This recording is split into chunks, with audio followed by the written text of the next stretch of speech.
డబ్బు, అనారోగ్యం, ఉద్యోగం, వ్యాపారం, అప్పులతో బాధపడుతున్నారా? మీకోసమే launch your future programme. Hello Ram గారు. హాయ్ నారాజు.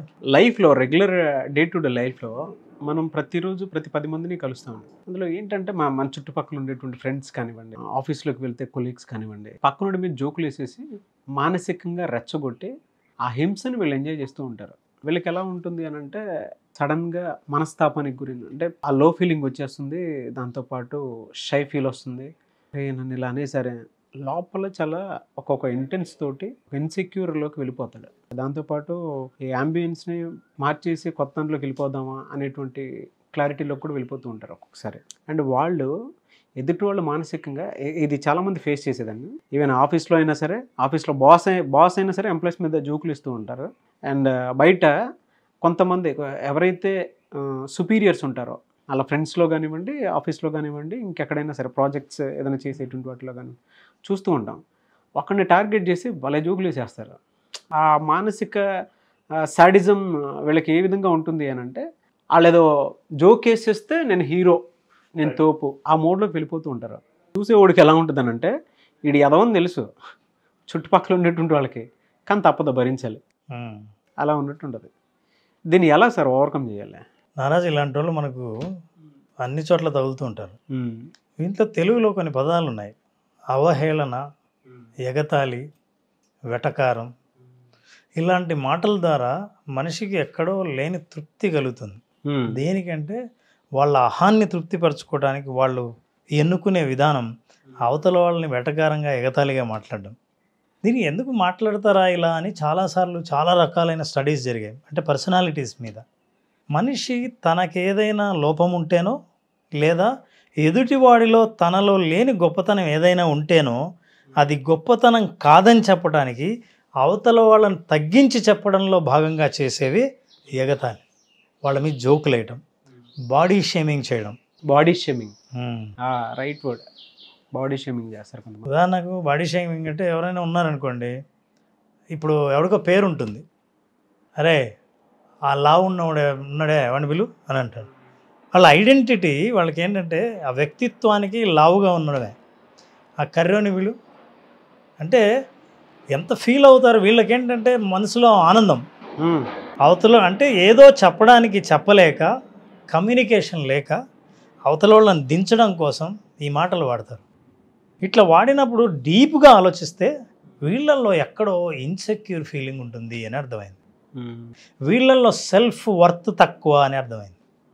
అంతేకాదు, ఒక ప్రధానమైన లోపం కనిపిస్తున్నారు. అది వీళ్ళల్లో ఉన్న గొప్పతనాన్ని ఎలా ప్రొజెక్ట్ చేయాలో తెలియక అవతల వాళ్ళని తగ్గించడమే మనం పెరగడం అన్న తప్పుడు భావన.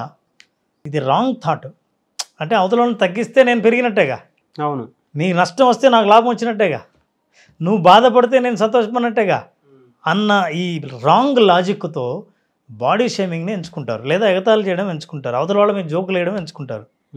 ఇట్లాంటి చేయడం ద్వారా వాళ్ళ స్థాయి పెరిగిందన్న భ్రమలో ఉంటారు తప్ప నిజానికి వాళ్ళ స్థాయి అవతల వాళ్ళ మనసులో పడిపోతుందన్న విషయం తెలియదు. సో ఈ భ్రమల నుంచి బయటపడాలి అంటే వాళ్ళకి తెలియాలి అసలు సమాజంలో, సొసైటీలో, నలుగురిలో మనం ఎలా మాట్లాడాలి. ఈ మాటలు నన్నొక్కరినే నవ్విస్తుందా, నా పక్కనున్న వ్యక్తినే నవ్విస్తుందా, నేను ఎవరి మీద జోక్ వేస్తున్నానో వాళ్ళని కూడా నవ్విస్తుందా, అది మంచి జోకు. ఏదైనా జోక్ వేస్తే ఎప్పుడైనా సరే మనిషి ఆకృతి మీద, ఎత్తు మీద, రంగు మీద, జుట్టు మీద, క్యారెక్టర్ మీద జోకులు ఎప్పుడు వేయకూడదు.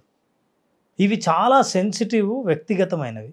వీటిని మీరు ఎప్పుడైతే దెబ్బతీశారో అహం మీద దెబ్బ కొట్టినట్టే. మన అహాన్ని పెంచడం కోసం అవతల వాళ్ళు అహంని తీస్తే అవతల వాళ్ళు మీ అహం మీద తీసే అవకాశం కోసం ఎదురు చూస్తూ ఉంటారు. ఉదాహరణకు ఆఫీస్లో, ఇందాక అన్నాం ఆఫీస్ గురించి. ఆఫీస్లో అధికారికి అధికారం ఉంటుంది. ఏమన్నా అవతల వాడు ఏమీ అనలేని పరిస్థితి పడతాడు. ఎన్నిసార్లు జోక్ వేసినా సైలెంట్గా పోతాడు. ఇతను ఏమనుకుంటుంటాడంటే, నేను వేసిన ప్రతిసారి సక్సెస్ అవుతుంది అంటే, నేను అంటున్నప్పుడంతా నాకు ఎటువంటి వ్యతిరేకత ఎదురు కాదు అంటే నా జోక్ పేలినట్టే, అవును, నా జోక్ రిసీవ్ చేసుకున్నట్టే. పైగా పక్క వాళ్ళు నవ్వకపోతే ఈ ఆఫీసర్ దగ్గర బాగోదు, ఈయన్ని ఇంప్రెస్ చేయడం కోసం నవ్వుతారు. సో ఇతని ఇంప్రెషన్ ఏంటి, నా జోక్ కరెక్ట్, వీళ్ళు నవ్వారు కాబట్టి ఇది పేలిన జోకు. నిజానికి అంతర్గతంగా జరిగేది ఏంటంటే, అవతల వాళ్ళు ఏమీ చేయలేక వీళ్ళ దగ్గర నుంచి ఎంత దూరంగా ఉంటే అంత మంచిదని, వీళ్ళని ఫేస్ చేయకపోతే మంచిదని, వీలైతే ఈ కంపెనీ మానేస్తే మంచిదని. అందుకే ఒక పెద్ద సామెత ఉంది నారాజ్, ఏంటంటే people won't leave companies, people leave their bosses. ఎప్పుడు కంపెనీని వదిలిపోరంట వాళ్ళు, ఇట్లాంటి బాసులను వదిలిపోవడానికి కంపెనీని వదులుతారంట. నిజానికి కంపెనీని కాదు వదిలేదు. అవును. సో అట్లాగే కొంతమందిని వదిలి వెళ్ళిపోయే వాళ్ళు, స్నేహాన్ని వదులుకునే వాళ్ళు ఎవరంటే వాళ్ళు వదిలేది ఏంటంటే వాళ్ళ స్నేహం వద్దని కాదు, వీళ్ళ ప్రవర్తన నుంచి దూరంగా పోవడానికి దూరం అయిపోతారు. సో ఇట్లాంటివి ముఖ్యంగా ఎగతాళి ఎన్నో రకాలుగా ఉంది, ఎగతాళి చేయడం అన్నది. అయితే బాడీ షేమింగ్ అనేది ఒక ప్రధానమైనది. అందులో ఒకటి తమ బాడీ షేమింగ్ కూడా, ప్రతిసారి తన గురించి విమర్శించుకోవడం. ఏం ఎప్పుడు సన్నగా అవుతున్నాడు, సన్నగా అవ్వట్లేదు, జుట్టు రాలిపోతుంది, ఏంటో ఇలా ఉంది. తమ మీద తాము అంటే వాళ్ళకి ఆ ఇన్సెక్యూర్ ఫీలింగ్ ఉంటుంది. ఇక్కడి నుంచి మెల్లిగా షిఫ్ట్ చేస్తారు. అవతల వాళ్ళని చూస్తే వాళ్ళ లోపమే వీళ్ళకి కనిపిస్తుంటుంది. అంటే ఒక వ్యక్తిత్వాన్ని మీరు అంచనా వేసేది ఏంటంటే కేవలం బాడీ ఆకృతిని బట్టి, రంగును బట్టి, ఎత్తును బట్టి. సో శరీరంలో ఉన్న లోపాన్ని ఎత్తి చూపడం అని చూసారా, అది అత్యంత బలహీనత. కొంతమంది ఫ్రెండ్ సర్కిల్లోనూ చూస్తున్నాం, అంటే పీర్ గ్రూప్స్ ఉంటాయి చూసారా, వాటిలోనూ చూస్తూ ఉంటాం. అది మానసికంగా ఎంత దెబ్బతీస్తుందనంటే వీడు లేకపోతే కొద్ది రోజులు బాగున్ను అనుకునేటువంటి ఆలోచనకు వచ్చేస్తారు. మనం ఆడపిల్లలు చూస్తామని ఒక్క మాట అంటే చాలు, ద వెరీ సెన్సిటివ్ కదా, ఏ చిన్న మాట అన్నా సరే తీసేసుకోలేరు. ఎంత అవమానంగా ఫీల్ అవుతారనంటే పాపం ఇంట్లో కొంతమంది చెప్పుకుంటారు, కొంతమంది చెప్పుకోలేరు. ఎంత దారుణంగా ఉంటుంది. ఈ యాంగిల్ని ఎలా ఏ విధంగా చూడాలి? నారాజు హ్యూమర్ అంటారు, హాస్యం. హాస్యానికి అపహాస్యానికి చిన్న తేడా ఉంటుంది. మీరు హాస్యం చేయటానికి, ఒక జోక్ వేయటానికి దేని మీద వేస్తున్నారు? వ్యక్తిత్వం మీద వేరు, యాక్షన్ మీద వేరు. ఈ మనిషి ఇలాంటోడని చెప్పేదానికి జోక్ వేరు, ఆ మనిషి చేసిన పని మీద జోక్ వేరు. ఫర్ ఎగ్జాంపుల్, ఈ మనిషి మోయలేక కింద జారి పడ్డాడు తెలుసా, జారి పడింది యాక్షన్, దాని మీద నవ్వచ్చు. జారి పడినవాడు కూడా నవ్వచ్చు. వీడు ఎంతలా ఉన్నాడంటే నడవలేక జారి పడ్డాడు తెలుసా అన్నప్పుడు you are focusing on person. ఒక్కటి గుర్తుపెట్టుకోవాలి ఎప్పుడైనా సరే, పర్సన్కి పర్సనాలిటీ, యాక్షన్కి యాక్టర్కి డిఫరెన్స్ ఉంది. మీ ఫ్రెండ్ సర్కిల్లో ఎప్పుడైనా మీరు జోక్ వేయాలనుకుంటే మీరు జోక్ వేయాల్సింది వాళ్ళ యాక్షన్ మీద. ఇంకా మీరు అందరూ నవ్వే జోక్ వేయాలనుకుంటే మీ మీద జోక్ వేసుకోండి. అలా వేసుకోవాలంటే ధైర్యం ఉండాలి, గట్స్ ఉండాలి. నేనేం చేశానో తెలుసా, నిన్న అందరూ నవ్వారు ఆ దెబ్బతో. అందరూ నవ్వుతారు, మీరు ఎవరిని అవమానించలేదు, మీ మీదే వేసుకున్నారు కాబట్టి మీరు నవ్వించండి. That is the best joke. ఇతరుల మీద వేస్తారే అప్పుడు చాలా జాగ్రత్తగా ఉండాలి. వాళ్ళ యాక్షన్ మీద వేస్తున్నారా, వాళ్ళ మీద వేస్తున్నారా, వాళ్ళ వ్యక్తిత్వం మీద, వాళ్ళు చేసిన పని మీద. ఈ తేడా తెలిసినప్పుడు స్నేహాన్ని, సంబంధాలని, ఆఫీసులో మనుషుల్ని కూడా మనం కాపాడుకోవచ్చు. అయితే మన జోక్కి కానీ, మన హాస్యానికి కానీ, మన ఎగతాళికి కానీ మీ అధికారం క్వాలిఫికేషన్ కాకూడదు. నీకు అథారిటీ ఉంది కాబట్టి, పొజిషన్ ఉంది కాబట్టి, పవర్ ఉంది కాబట్టి నేనేం మాట్లాడినా చెల్లుతుందని. చెల్లొచ్చు, కానీ అది శాశ్వతం అనుకుంటే మీరు పొరపాటే. మీ బ్యాక్గ్రౌండ్లో ఏం జరుగుతుందో మీకు తెలియకుండా మీరు ఒక భ్రమలో ఉండే అవకాశం ఉంది. డ్యామేజ్ జరిగిన తర్వాత దాన్ని ఎంత తలుచుకున్నా దాన్ని మళ్ళీ రిపేర్ చేయలేని పరిస్థితి ఏర్పడుతుంది. ఆ విధంగా జోకేసేటువంటి వాళ్ళని ఎలా చూడాలి సార్? మనం ఏ యాంగిల్లో చూడాలి? వాడికి ఈ డిజార్డర్ ఉంది అని అనుకోవాలా, లేదంటే ఎదుటి వాళ్ళలో ఉన్నటువంటి క్వాలిఫికేషన్ వీళ్ళు లేకపోవటం వల్ల వీడికి ఉండేటువంటి ఇన్సెక్యూరిటీని బలంగా ప్రొజెక్ట్ చేస్తున్నాడు అనుకోవాలా? ఎలా తీసుకోవాలి దాన్ని? మంచి ప్రశ్న నారాజు. యాక్చువల్గా నారో మైండెడ్ వాళ్ళకి ఈ యాటిట్యూడ్ ఉంటుంది. నారో మైండ్ ఏంటి? నారో మైండెడ్ అంటే బుద్ధి తక్కువ ఉన్న వాళ్ళు ఎవరైతే ఉంటారో అటువంటి వాళ్ళకని చెప్పేసి ఒక రకంగా అదే చెప్పొచ్చు. ఎందుకంటే ప్రతిసారి మనిషి మాట్లాడేటప్పుడు తన సెల్ఫ్ వర్త్ని ఎక్స్ప్రెస్ చేస్తుంటాడు. మాట్లాడుతుంటే నేనేంటి అని తనకు తెలియకుండానే మాట్లాడిన ప్రతిసారి తెలుస్తూ ఉంటుంది ఇతను ఏంటి అన్నది. వీళ్ళు మాట్లాడిన ప్రతిసారి తనేంటో ఒక లెవెల్ పైన ఉండాలి అని అంటే తన వ్యక్తిత్వాన్ని, తన జ్ఞానాన్ని తెలియచెప్పేటట్టు మాట్లాడాలి. కానీ అవతల వాడి తెలివి తక్కువతనాన్ని హైలైట్ చేస్తూ మాట్లాడితే అప్పుడు నా విలువ పెరుగుతుందనే పొరపాటు ఆలోచనలో, అభిప్రాయంలో ఉంటారే, అదే నారో మైండ్ అంటే. ఈ నారో మైండ్లో ఉండడం వల్ల వాళ్ళు అవతల వాళ్ళని తక్కువ చేసి మాట్లాడతారు. వాళ్ళకి ఒకే మార్గం తెలుసు, నా విలువ ఎప్పుడు పెరుగుతుందంటే నీ విలువ తగ్గిస్తే నా విలువ పెరుగుతుంది. Is a comparative. నువ్వేం తప్పు చేశావో, నేనెంత తెలివిగల పని చేశానో చెబితే అప్పుడు నేనెంత తెలివైన వాడినో తెలుస్తుంది అని అనుకోవడం ఒక పెద్ద దురభిప్రాయం. అందుకనే అవతల వాళ్ళు ఈ నారో మైండెడ్ ఉండడం వల్ల తమ సెల్ఫ్ వర్త్ని ఇంకో రకంగా ఎక్స్ప్రెస్ చేయొచ్చు అని తెలియదు. ఫర్ ఎగ్జాంపుల్, నేను చేసిన పని ఇతరులను బాధ పెట్టకుండా నా నాలెడ్జ్ ఇతరులకు ఎట్లా సహాయం చేసింది, ఇతరులు మళ్ళీ కమ్బ్యాక్ వచ్చి నా నుంచి నేర్చుకున్న దాన్ని ఏమి ఎక్స్ప్లెయిన్ చేశారు, ఎక్స్ప్రెస్ చేశానని మీరు ప్రూవ్ చేయగలిగితే, మీ వల్ల ప్రయోజనం పొందిన వాళ్ళని మీరు హైలైట్ చేయగలిగితే మీ విలువ పెరగచ్చు. మీరు ఇతరులను ఎలా గౌరవించారో చెబితే మీ విలువ పెరగచ్చు. భార్య మీద అధికారం ఉన్నా సరే వంటింట్లో భార్యకు బాగలేదంటే ఆవిడ కూర్చొని ఆ రోజు హెల్ప్ చేయడం కోసమే లీవ్ పెట్టి అప్పుడు మీ విలువను పెంచుకునే ప్రయత్నం చేయొచ్చు. These are all self worth. ఇదంతా దేని మీద ఆధారపడి ఉంటుందంటే మీ విలువను మీరు ఎలా చూస్తున్నారు అన్న దాని మీద ఆధారపడి ఉంటుంది. నా విలువ ఏంటి అన్నది. నాది అధికారమే నా విలువ అనుకునే వ్యక్తి జోకులేస్తాడు.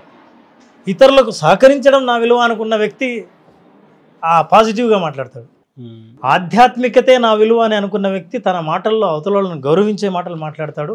ఇతరులలో కూడా అదే ఆధ్యాత్మికత ఫీల్ అవ్వడానికి ప్రయత్నిస్తాడు. సో తన సెల్ఫ్ వర్త్ ఏది అని చూస్తున్నాడో దాన్ని బట్టి అవతల వాళ్ళు మాట్లాడతారు. ఈ జోకులు వేసేవాళ్ళు, అవహేళన చేసేవాళ్ళు, ఎగతాలు చేసేవాళ్ళు వాళ్ళ సెల్ఫ్ వర్త్ను అవతల వాళ్ళ వర్త్ తగ్గిస్తే పెరుగుతుందని భావించే నేరో మైండెడ్ వాళ్ళు కాబట్టి అలా మాట్లాడతారు. చెప్తుంటే నాకు మెగాస్టార్ చిరంజీవి గారు గుర్తొస్తున్నారు సార్. అంటే మీరు ఇందాక ఒక మాట అన్నారు కదా, అవతల వాళ్ళ మీద జోకులు వేయటం అని కాకుండా వాళ్ళ మీదే జోకులు వేసుకుని ఎంటర్టైన్ చేయటం అనేది. ఈ మధ్యకాలంలో చిరంజీవి గారు ఏ స్టేజ్ మీద ఎక్కి మాట్లాడినా కూడా ఆయన మీద జోక్ వేసుకొని ప్రతి 10 మందిని ఎంటర్టైన్ చేస్తారు తప్ప పొరపాటును కూడా వేరే వాళ్ళని కించెత్తి ఒక మాట అనరు. రజనీకాంత్ గారు కూడా, అవును, రజనీకాంత్ గారు ఒక సభలో అని అంటారు, ఆయన ఎంత జోక్ వేసుకున్నాడంటే ఎవరో వచ్చి అవును ఈ రోబో సినిమాలో హీరోయిన్ ఎవరు అన్నారు. అంటే ఐశ్వర్య రాయ్ అన్నారు. అప్పుడు రజనీకాంత్ని ఇట్లా చూసి నా బట్టతల చూసి అతను నవ్వాడు. నీకు హీరోయినా అని నవ్వాడు. అసలు అందరూ మిగతా వాళ్ళు ఏమైపోయింది ఐశ్వర్య రాయ్కి, ఆయన పక్కన ఒప్పుకుంది ఏంటి అని అందరూ అనుకున్నారు. అమితాబ్ బచ్చన్ కూడా నవ్వాడు. అంటే అందరూ సభలో నవ్వుతున్నారు. కానీ ఆ వీడియో చూస్తున్న వాళ్ళకి ఆయన విలువ ఎంత పెరిగిందంటే ఏ హీరో అయినా సరే ఇలా తన మీద తన జోకులు వేసుకోగలడా, చేసుకుంటున్నాడంటే తన సెల్ఫ్ వర్త్ ఎక్కడుందో తనకు తెలుసు. ఈ జోకు నా వర్త్ ఏమాత్రం తీసేయదన్న బలమైన నమ్మకం ఉంది. చిరంజీవి గారు చేసే పని అదే. ఆయన మీద జోకులు వేసుకుంటారు తప్ప పొరపాటును ఇంకొకళ్ళు కించెత్తి ఒక మాట కూడా అనరు. బాలకృష్ణ గారు కూడా హోస్ట్ చేసేటప్పుడు అన్స్టాపబుల్ ఆయన మీద కూడా జోకులు వేసుకుంటారు. చేసింది అదే కదా, అంత ఈజీగా చెప్పేస్తారు. మేము అవన్నీ ఎన్ని చూసాము అది చేశాను ఇది చేశాను అని చెప్పేసి హోస్ట్ చేసేటప్పుడు అవతల వాళ్ళని కంఫర్ట్ జోన్లో ఉంచి యువతల నుంచి ఏ చిన్న జోక్ ఏది తీసుకోవాలి ఏది వదిలేయాలి అనేది అక్కడికక్కడ తీసేసుకుని కట్ చేస్తారు. సో ఆ మెచ్యూరిటీ సాధించిన వాళ్ళు ఎవరైనా సరే వాళ్ళు ఎక్కడ మాట్లాడాలో, ఏ జోక్ వేయాలో, ఏం మాట్లాడినా ఎవరిని ఏది బాధ పెట్టదో వాళ్ళకి స్పష్టంగా తెలుసు. ఆ స్థాయి మనం చేరుకోగలిగితే ఆర్గనైజేషన్లో కానీ, ఫ్రెండ్ సర్కిల్లో కానీ, ఫ్యామిలీలో కానీ ఎక్కడికి వెళ్ళినా అందరికీ వాళ్ళకి సాధారణమైన ఆహ్వానం పలుకుతారు అందరూ. మళ్ళీ క్లాస్ ఎప్పుడైనా అవకాశం ఉంటుంది. ఎందుకంటే విజువలైజేషన్ అది ఎక్స్పీరియన్స్ చేయడానికి మీరు పెట్టింది కంప్లీట్ ప్రాక్టీస్. ఒక జీవితాన్ని అర్థం చేసుకోవడానికి, కెరీర్లో సక్సెస్ అవ్వడానికి, దాంతోపాటు చాలామందికి మనీకి సంబంధించినటువంటి బ్లాక్స్ కొన్ని ఉంటాయి. సో ఆలోచన ఎలా క్రియేట్ చేసుకుని ముందుకెళ్ళాలి అనేటువంటి దానికి, కొంతమందికి ఏమో జాబ్కి సంబంధించినటువంటి వాటిలో ఎంత త్వరగా క్విక్ చాలామంది గ్రాప్ చేసుకోవాలని ఉంటుంది, క్రాక్ చేయాలని ఉంటుంది. దానికోసమైనా సరే సో విజువలైజేషన్ ప్రాక్టీస్ అనేది మళ్ళీ ఎప్పుడు అవకాశం ఉంటుంది. అలాగే విజువలైజేషన్ ప్రాక్టీస్కి చాలా మంచి స్పందన వస్తుంది. ఎందుకంటే నేరుగా ఎదురుగా వాళ్ళ చేత ప్రాక్టీస్ చేయించే అవకాశం నాకు కూడా వచ్చింది. ఇది సెప్టెంబర్ 14వ తేదీన బ్యాచ్ స్టార్ట్ చేస్తున్నాం. September 14th. అట్లాగే ఈ ఎపిసోడ్లో స్పెషల్ ఏంటంటే 18th నాడు పున్నమి. ఆ పున్నమి రోజు స్పెషల్గా యోగ నిద్ర సెషన్ ఉంటుంది.